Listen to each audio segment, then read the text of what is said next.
Well, Bilderberg assumed that name in 1954 at their first meeting as Bilderberg at the Bilderberg Hotel. It's a little bit like Shakespeare's As You Like It. They say to Shakespeare, what do you want to call this book? And he says, As You Like It, meaning whatever you want to call it. And they thought it was dictation, so one of his plays is called As You Like It, and the title has nothing to do with the play. So that's how the Bilderberg came by their name. Now, they had been meeting for half a century. The moneyed class had been meeting. But they decided they have to meet systematically every year, well planned in advance, in addition to maybe other smaller meetings throughout the year. Sure this is the right turn, Jim? No. Let's see if it starts.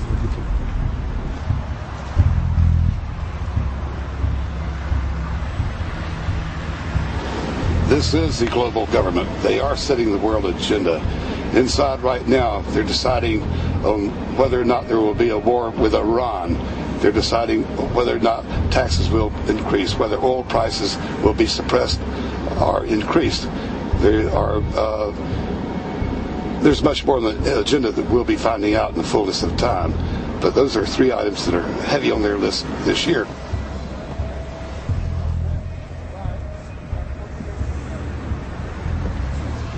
This is Jim Tucker, ladies and gentlemen. Yes. 27 years covering these crooks. Tucker, pleasure to meet The you. media said he was crazy, it didn't exist. Now we forced him. 120 of the world's most powerful men, heads of state from Europe, high officials of the United States government, Treasury, White House, state, defense. They're setting the world agenda now. The reason they want secrecy is because they're doing evil. Evil is done under the cover of darkness. Good works are done in the sunshine.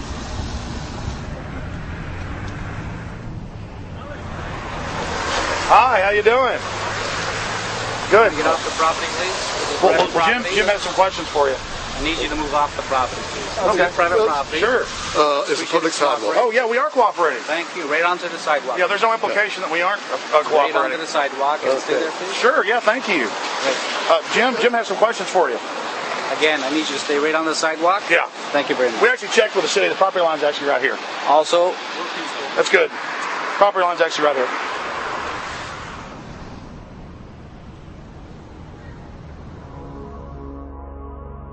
We are on the verge of a global transformation.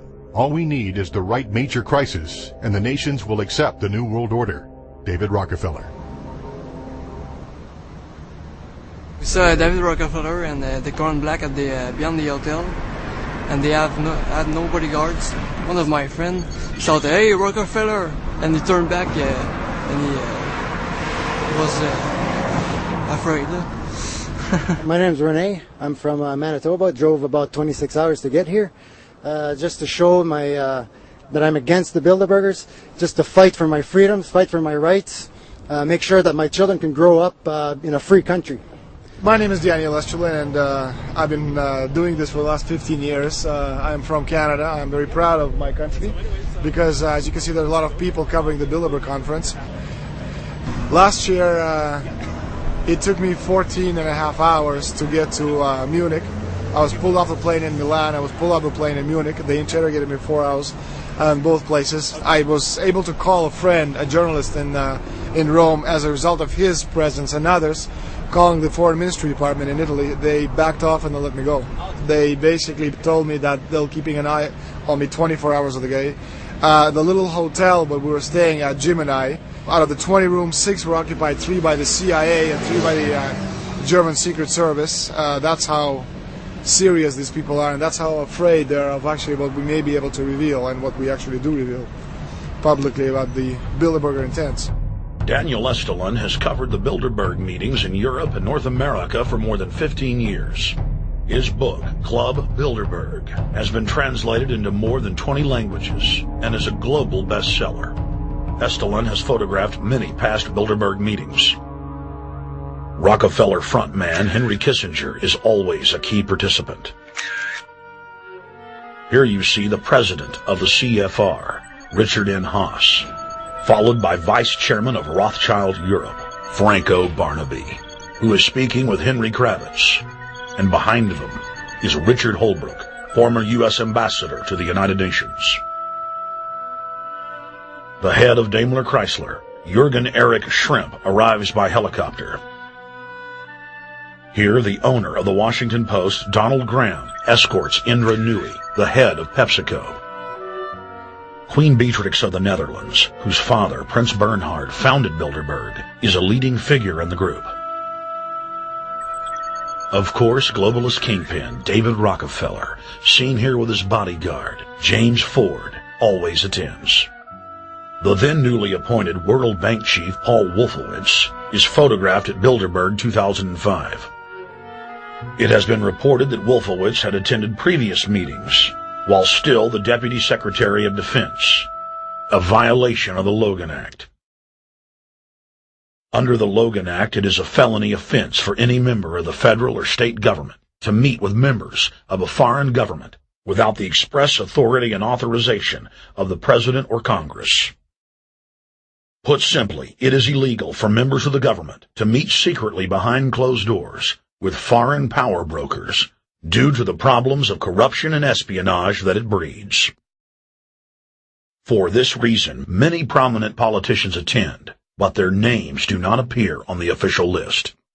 Despite the Logan Act, the governor of New York's name, George Pataki, does appear on the list, and we were able to catch the governor on tape walking with David Rockefeller at Brook Street.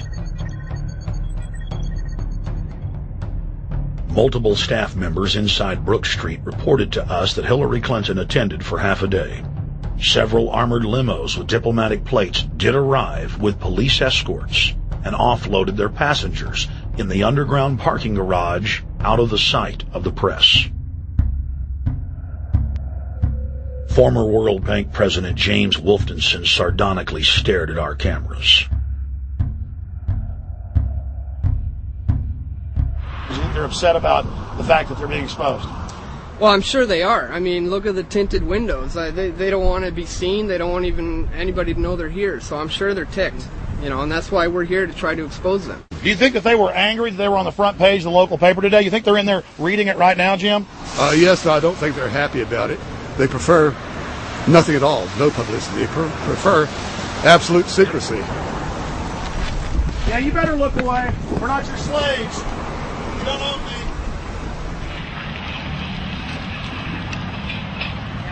Did you get a list of the attendees and everything? Or not? No, I've asked for one under a slight variation of my name, and I don't know if I'll get it or not. Also, it could happen today. For the last 3 years, I get back to the hotel. And there's a copy there waiting for you. Somebody who does not identify himself. I mean, I'm not revealing the source. I don't know the source myself. But the facts, because they want the Bilderberg letterhead on it, and makes a nice memento. Perfect. Alex. Yeah. That's Chalabi, eh? You think Chalabi? No, I don't think. I know. It looked like Chalabi. I knew it was a fat guy. Yeah. That was Ahmed Chalabi? Yeah. Oh my God. Then they're really going to attack Iran. Because